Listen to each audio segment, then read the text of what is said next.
Bonsoir à tous, bonsoir à toutes. Ce soir, mon thème, c'est la prière. Je vais me servir de Luc chapitre 18, verset 1. Jésus leur adressa une parabole pour montrer qu'il faut toujours prier et ne point se relâcher. Jean-Pierre Longchamp, dans son livre La création du monde scientifique, il est un catholique contemporain, un scientifique, comme je l'ai déjà dit. Il parle de 4 forces fondamentales: la gravité, la force électromagnétique, la force nucléaire et la force de la désintégration. Alors, c'est mon introduction, mais ce soir, nous avons en prime une prière que Francine a faite hier et qui est édifiante et qui est venue de sa lecture de Bible. Elle va nous partager cela. Alors que le Seigneur nous parle par son témoignage, Francine. Bonsoir à chacun de vous. C'est vrai que ça fait drôle de parler à une caméra, puis on voit personne, on se voit nous-mêmes. Mais je vais dire que je vous vois avec les yeux de mon cœur, même si je vous vois pas, je vois pas vos jolis minois. Alors c'est très simple. Hier dans ma lecture de Bible, j'étais dans le psaume 92. Puis j'ai déjà lu ces versets-là, mais cette fois-ci, ça m'a encore frappé encore plus du projet de Dieu pour nous alors qu'on vieillit. C'est sûr qu'André et moi, on vieillit, fait qu'on ne veut pas parler de la vieillesse trop souvent, là, mais c'est sûr que c'est une réalité pour nous. Alors, c'est dans le psaume 92, à partir du verset 13. Alors, je vais vous laisser peut-être trouver le passage. Alors, ça dit, les justes, c'est nous qui avons été justifiés par Jésus-Christ. Les justes croissent comme le palmier, ils s'élèvent comme le cèdre du Liban. Alors, je sais que ces arbres-là peuvent vivre très vieux, parce que André et moi, on est déjà allés à Palm Springs, puis on est allé voir les plus vieux palmiers du monde, semble-t-il. Il y avait un parc. C'est vrai que les palmiers étaient très hauts, très touffus, des beaux, bien qu'ils étaient vieux, très vieux, ils étaient très beaux. Alors, les justes qui croissent comme le palmier, ils s'élèvent comme le cèdre du Liban, plantés dans la maison de l'Éternel. Ils prospèrent dans les parvis de notre Dieu. Ils portent encore des fruits dans la vieillesse. Ils sont pleins de sève et verdoyants. Et pourquoi ils sont comme ça, pleins de sève et verdoyants? Il y a un but. C'est pour faire connaître que l'Éternel est juste. Il est mon rocher, il n'y a point en lui d'iniquité. Moi, je ne sais pas, une simple réflexion pour faire connaître que l'Éternel est juste, parce que souvent les gens qui ne connaissent pas Dieu attribuent à Dieu toutes sortes d'injustices, la faim dans le monde, les catastrophes. Alors, tout est mis sur le dos de Dieu. Si Dieu existait, il ne ferait pas ça. Alors, je pense que nous, comme enfants de Dieu, on doit défendre notre Dieu, justement, et faire connaître qu'il est un Dieu juste et non pas injuste. Il est parfait dans sa justice, comme il est parfait dans son amour. Alors, ce que j'aimerais vous partager, j'ai lu ça, c'est un commentaire, mais je trouvais ça beau. Alors, nous retrouvons à plusieurs reprises dans la parole de Dieu l'image d'un arbre pour personnifier un juste. Le croyant est comme un arbre vert que la grâce de Dieu en Jésus-Christ a fait naître. Un arbre produit des racines qui plongent dans le sol pour épuiser tous les éléments nutritifs qui lui sont nécessaires. Alors, que signifie pour moi être planté dans la maison de l'Éternel? Parce qu'on a vu dans notre texte que les justes, ils sont plantés dans la maison. C'est là leur place. C'est là qu'ils sont plantés. Alors, comment puis-je rester plein de sève et verdoyant, comme le dit le verset 15, alors que les années s'écoulent? Si le sol où je plonge mes racines est pénétré de la vie même de Dieu, si les racines de mon être s'étendent et s'enfoncent dans sa parole, alors je resterai plein de sève et verdoyant, et je porterai du fruit même dans ma vieillesse. Alors, je trouve que c'est très encourageant, puis vieillir, Ça ne fait pas peur dans ce temps-là. Alors, bien sûr, mon corps vieillira. Je n'aurai pas la jeunesse perpétuelle, mais je ne serai pas stérile. Ma vie spirituelle sera vigoureuse, je persévérerai et je serai un encouragement, un modèle pour les gens autour de moi. D'autres pourront à leur tour devenir de beaux arbres verts, nés de la grâce de Dieu en Jésus-Christ et plantés dans la maison de l'Éternel. Alors continuons à nous enraciner en lui. Il ne faut pas arrêter de nous plonger dans sa parole parce que c'est la seule recette gagnante pour bien vieillir. Alors, je vous remercie. Bonne fin de soirée. Merci à toi, Francine. Et dans mon introduction, Francine avait prié que nous soyons bien enracinés dans la maison de Dieu pour demeurer verdoyants. Alors, nous la remercions pour cette prière qu'elle a faite pour nous. Ce soir, nous voulons aussi parler, dans cette courte étude, d'une force méconnue. La science, plus qu'elle connaît l'univers, plus qu'elle comprend que ce qui fait que l'univers existe et se tient ensemble. Il y a une cohésion. On découvre toujours des nouveautés en ce qui concerne la création. Et là, dans notre introduction tantôt de M. Jean-Pierre Longchamp, sur son livre La création du monde, il parlait de 4 forces fondamentales. Et là, il a nommé une force fondamentale que je ne connaissais pas. La force de la désintégration. Appelée aussi force d'interaction faible, signifiant que lorsqu'il y a un manque d'attraction moléculaire ou nucléaire, tout se désintègre. Cette force nouvelle, pour moi, me rappelle qu'il y a dans la Bible des forces insoupçonnées qui sont là, mais que parce qu'elles ne sont pas appliquées, c'est la force de la désintégration qui prend le dessus et c'est le chaos. La prière est cette force très puissante à ne point négliger pour que notre monde marche en harmonie. Si la prière n'est pas prise au sérieux, alors cette force négative de la désintégration prend le dessus et vient tout annihiler, vient apporter des échecs trop sérieux dans notre vie, apporter des échecs dans l'Église de Jésus-Christ, apporter des échecs dans le monde entier. Qui sait si cette pandémie n'est pas un rappel à l'ordre, un rappel à l'humanité, un rappel aux chrétiens, que les chrétiens ne prient pas assez l'un pour l'autre, pour les églises du monde entier ou pour le monde entier. Qu'elles ne prient pas le Seigneur Jésus avec sérieux. Aujourd'hui, ce que je vois, c'est que toutes les religions du monde s'unissent dans la prière. Les Écritures disent non. Chrétiens, vous ne priez qu'un seul Dieu. Vous priez le Seigneur Jésus. Ceci étant dit, j'allais dire, André, on croit pourtant à la force de la prière, mais Jésus, selon notre texte, nous explique que notre monde n'obtient rien parce que la persévérance caractéristique de la force de la prière est absente, soit dans nos vies personnelles ou soit dans nos vies d'Église. 3 vérités ce soir à l'aide de Luc 18, verset 1, que je vous lis encore. Jésus adressa une parabole pour montrer qu'il faut toujours prier et ne point se relâcher. Jésus, premièrement, voit tellement que la prière est négligée qu'il va parler en parabole. Dans notre texte, il est question d'une parabole. Deuxièmement, Jésus rappelle le mot « toujours » en rapport à la prière. Jésus leur adressait une parabole pour montrer qu'il faut toujours prier. Et Jésus en remet. Il en rajoute en ce qui concerne le mot « toujours » parce que le texte nous dit pour montrer qu'il faut toujours prier et ne point se relâcher. Mais en premier, Jésus a parlé en parabole. Qu'est la parabole? C'est un langage indirect. La parabole est un genre d'illustration ou d'histoire pour capter l'attention. Depuis des siècles que les Juifs ne veulent pas entendre la parole de Dieu les exhorter. Et c'est pour ça qu'ils ne peuvent pas croire au Messie. Un jour, ils vont croire. Mais là, présentement, ils ne veulent pas.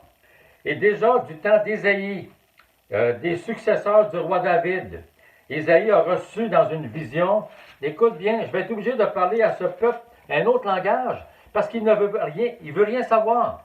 Dès 770 avant Jésus-Christ, voici ce qu'Ésaïe a écrit, Ésaïe 6, 9. Dieu dit alors à Isaïe, va et dis à ce peuple, vous entendrez et vous ne comprendrez point, vous verrez et vous ne saisirez point. Est-ce que nous sommes aussi sourds d'oreille? Est-ce que l'Église, dans les derniers temps, a cessé de dire, OK, l'exhortation est de prier, je vais prier? Avons-nous besoin d'une parabole pour être réveillés? Bien, je pense que oui. Nous aurons toujours besoin, l'Église de Jésus-Christ a toujours besoin d'être réveillée. Pourquoi Dieu parlerait-il inutilement? La parabole est un moyen de parler indirectement, mais puissamment. La parabole capte l'attention, toutefois, sans tout dire. Jésus a fait une parabole, mais il n'a pas tout dit dans sa parabole que je lis ce soir, nous allons l'expliquer la semaine prochaine, mais il veut que nous, les croyants, nous soyons captés par cette parabole-là. À de nombreuses occasions, nous lisons dans la Bible que les disciples ont demandé des explications. Ils ne comprenaient pas les paraboles. Un des passages les plus connus se trouve en Matthieu chapitre 13, verset 10. Et les apôtres disent, bon, ok, tu parles en parabole. Tu parles en parabole aux autres. Mais pour nous, c'est différent. Matthieu 13, 11, Jésus leur répondit, parce qu'il vous a été donné de connaître les mystères du royaume des cieux, et que cela ne leur a pas été donné. Nous comprenons les paraboles. Les disciples comprennent les paraboles. Mais ceux qui ne veulent pas obéir au Seigneur ne comprennent pas les paraboles, ne comprennent pas les messages. Ce soir, je m'adresse aux disciples. Tu es un disciple. Tu peux comprendre ce que le Seigneur te dit.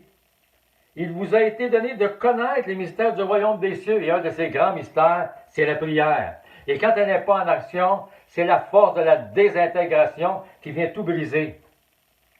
Un disciple comprend la parole de Dieu, comprend l'exhortation, comprend quand Jésus parle en parabole, puis qu'il y a un message, puis que le disciple comprend le message, puis le disciple veut appliquer le message. Marc 4, 14, rappelle, 4,34 plutôt, rappelle ceci. Il leur parlait point sans parabole, mais en particulier, il expliquait tout à ses disciples. Ce soir, Jésus parle à ses disciples.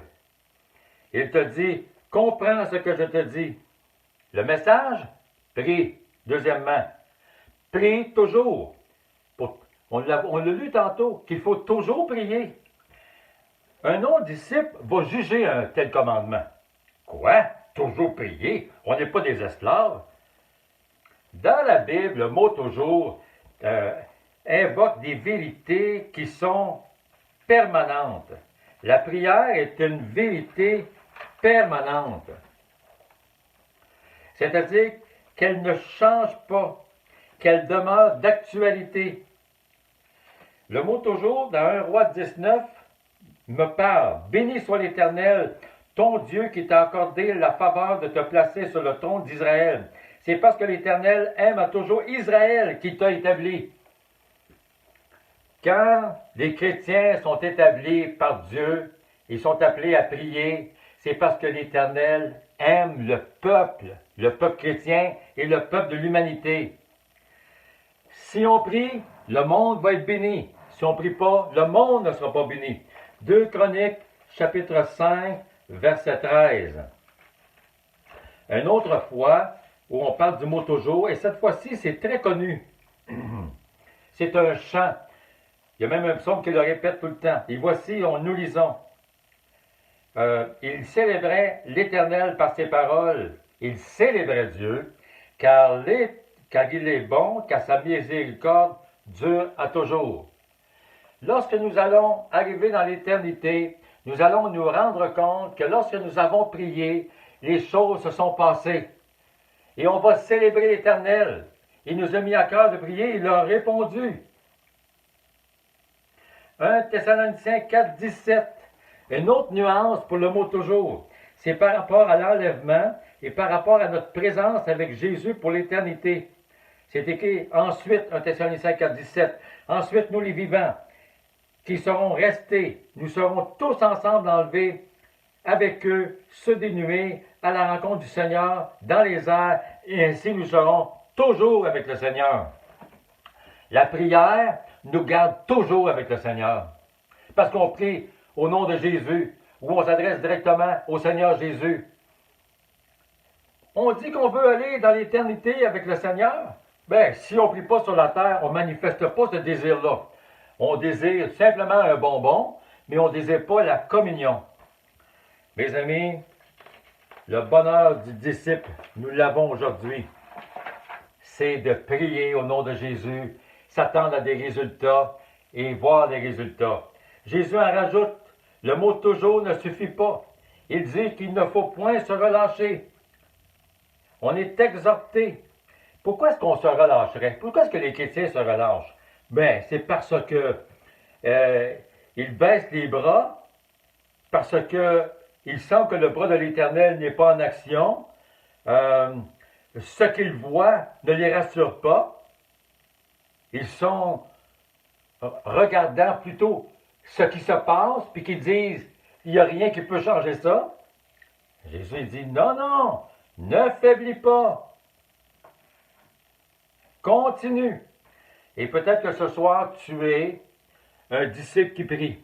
Peut-être que tu connais d'autres disciples qui prient moins, qui sont moins là. Et ce soir, ce que j'aimerais que nous fassions, ça ne sera pas une longue prière que l'on va faire. J'aimerais faire une exhortation à chacun d'entre vous, que si vous connaissez des chrétiens qui commencent à ne point prier, que vous faisiez plutôt une prière pour eux. Vous savez, dans l'Ancien Testament, nous avons un exemple de personnes qui baissent les bras. Et c'est Moïse qui baisse les bras. Et quand il baisse les bras, la bataille se perd. Alors l'Église de Jésus-Christ, notre Église, les églises du monde entier, mais ce soir on se concentre sur notre Église, on ne doit pas baisser les bras. La bataille se livre. La bataille pour la paix dans le monde. La bataille pour le retour de Jésus. La bataille pour témoigner de notre foi. La bataille pour la conversion. Alors qu'on voit peu de choses, la tendance est de dire, ça ne vaut pas la peine. Mais non, la bataille est longue et dure pour l'obtention des choses. Exode chapitre 17, verset 11.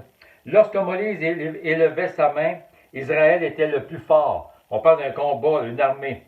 Et lorsqu'il baissait sa main, Amalek était le plus fort. L'ennemi gagnait. Les mains de Moïse étant fatiguées, alors ses deux acolytes, ils prirent une pierre qu'ils placèrent sous lui, il s'assit dessus. Aaron et Hur soutenaient ses mains, l'un de côté, l'autre de l'autre, et ses mains restèrent fermes jusqu'au coucher du soleil, et c'est là que la bataille a été gagnée. À la fin de la journée, il y a beaucoup de batailles qui vont être gagnées à la fin de nos jours. Alors les amis, ce soir, je vous invite à prier pour une personne que vous connaissez, et j'aimerais que vous le fassiez ou le faisiez pendant toute cette semaine. Priez pour elle, que le Seigneur lui mette à cœur de recommencer à prier. Alors faisons-le maintenant, au nom du Seigneur Jésus. Père Céleste, dans notre environnement, nous les croyants, il y a certainement des personnes que nous voyons qui ont commencé à baisser les bras, qui ne prient plus. Nous te prions de nous mettre, je te prie de mettre dans le cœur de nous qui entendons la parole de Dieu ce soir, de moi-même, mets-moi dans le cœur de prier pour cette personne toute la semaine, et que la semaine prochaine, on puisse dire, oui, il y a des personnes qui se sont remises à prier, parce que Jésus a dit qu'il faut toujours prier, ne point se relâcher. Nous ne voulons pas qu'à la force de la désintégration, désintègre nos familles, désintègre nos églises, désintègre le monde entier. Nous avons besoin de cette force qui est celle de la prière. Alors remets ton peuple à prier, et que ce soit nous qui entendons ta parole, nous nous remettions nous-mêmes à prier, puis qu'on prie pour une personne que tu vas nous montrer. Montre-nous cette personne à prier cette semaine, pour qu'on soit victorieux, pour que la bataille se gagne, que l'Évangile soit proclamé. Au nom de Jésus, nous avons prié. Amen. La semaine prochaine, donc, nous regardons la fin de Luc chapitre 18, toute cette parabole-là. Alors que Dieu vous bénisse, c'est un bon temps de prière pour une personne cette semaine. Dieu vous aime, puis il aime votre ferveur, puis je vous bénis au nom du Seigneur Jésus. Amen.